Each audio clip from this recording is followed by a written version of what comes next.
విఘ్నాలు తొలగాలని వినాయకుడిని పూజిస్తాం. బంగారం కొనాలంటే పెద్ద విఘ్నం అధిక తరుగే. మీ లలిత జ్యువెలరీలో తక్కువ తరుగు. బంగారు నగలు తరుగులో 1% తగ్గింపు. వజ్రాభరణాలు క్యారెట్కు 5,000 తగ్గింపు. ఇంటర్నెట్ అనేది ఓ వింత ప్రపంచం. ఎప్పుడు ఎవరు ఎందుకు స్టార్స్ అవుతారో ఎవరు ఊహించలేరు. ఎప్పుడు ఎవరి జీవితాలు ఎలా మారిపోతాయో ఎవరు అంచనా వేయలేరు. అలా ఇప్పటి వరకు చాలా మంది ఓవర్ నైట్ లో స్టార్స్ గా మారిపోయారు. అంతే ఫాస్ట్ గా కాలగర్భంలో కలిసిపోయారు కూడా. ఈ లిస్ట్ లో అందరికంటే ఫస్ట్ ఉండేది కుమారి ఆంటీ.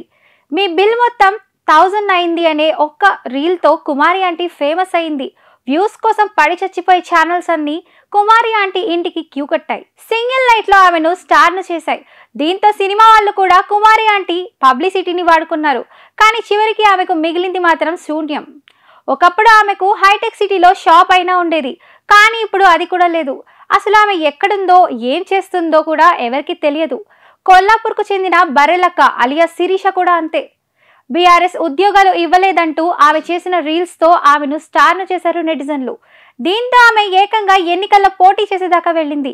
పోటీ చేయడం తప్పు కాదు, కానీ ఆమెను వైరల్ చేసిన వాళ్ళు ఆమె గెలుపుకు మాత్రం కృషి చేయలేకపోయారు. ఇంటర్నెట్ లో స్టార్ ని చేసి రియల్ లైఫ్ లో మాత్రం ఆమెను ఒక ఫెయిల్యూర్ గా నిలబెట్టేశారు. వీళ్ళిద్దరి కంటే కుర్చీ తాత కథ కూడా చాలా దారుణం. కుర్చీని మడతపెట్టి అనే ఒక్క డైలాగ్ తో రోడ్డు పక్కన ముష్టెత్తుకునే వాడిని కూడా సెలబ్రిటీని చేసింది ఈ ఇంటర్నెట్ ప్రపంచం. ఆదరిస్తే మంచిదే, కానీ ఆ ఆదరణ ఎక్కడి వరకు వెళ్ళింది, వాళ్లను ఏం చేసింది అనేది కూడా ముఖ్యం. ఇంటర్నెట్ లో కుర్చీ తాత వైరల్ గా ఉన్నన్ని రోజులు ఆయనను ప్రతి ఒక్కరు ఇంటర్వ్యూలు చేశారు, ఆయనతో వీడియోలు రీల్స్ చేశారు. కానీ ఆయన ఆరోగ్యం పాడైపోయి హాస్పిటల్లో చేరినప్పుడు మాత్రం ఒక్కరు కూడా పట్టించుకోలేదు.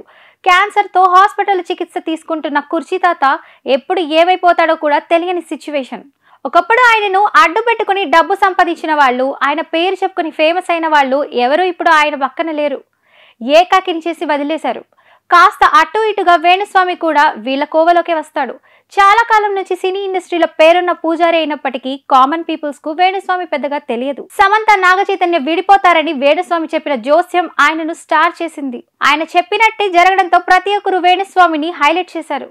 ఆ తర్వాత పబ్లిక్ నుంచి వస్తున్న రూమర్స్ చూసి వేణుస్వామి కూడా తమ ఫేమ్ పెంచుకునే ప్రయత్నాలు చేశాడు. ఎప్పుడు సెలబ్రిటీల జతకలు చెప్పడం, వాళ్ళనే టార్గెట్ చేసినట్టు మాట్లాడడం, ఇంటర్వ్యూలు ఇవ్వడం మొదలుపెట్టాడు. కానీ ఎప్పుడైతే ప్రభాస్ విషయంలో వేణుస్వామి చెప్పింది వ్యతిరేకంగా జరిగిందో అప్పుడే ఆయనకు బ్యాడ్ టైం స్టార్ట్ అయింది. వరుసపెట్టి ప్రభాస్ ఫ్యాన్స్ వేణుస్వామిని వేసుకోవడం మొదలుపెట్టారు. కొందరైతే కనిపిస్తే కొట్టేస్తారేమో అనిపించే స్థాయిలో వీడియోలు చేశారు.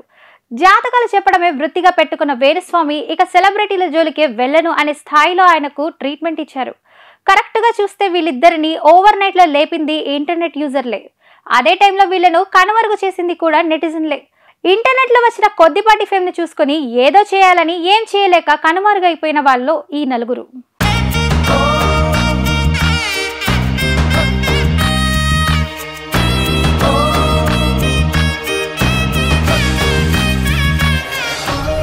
విఘ్నాలు తొలగాలని వినాయకుడిని పూజిస్తాం. బంగారం కొనాలంటే పెద్ద విఘ్నం అధిక తరుగే. మీ లలిత జ్యువెలరీలో అది లేదు. మార్కెట్లోనే తక్కువ తరుగు. వినాయకుడి కటాక్షంతో అందరింట్లో బంగారం, వజ్రం, వెండి నిండాలి.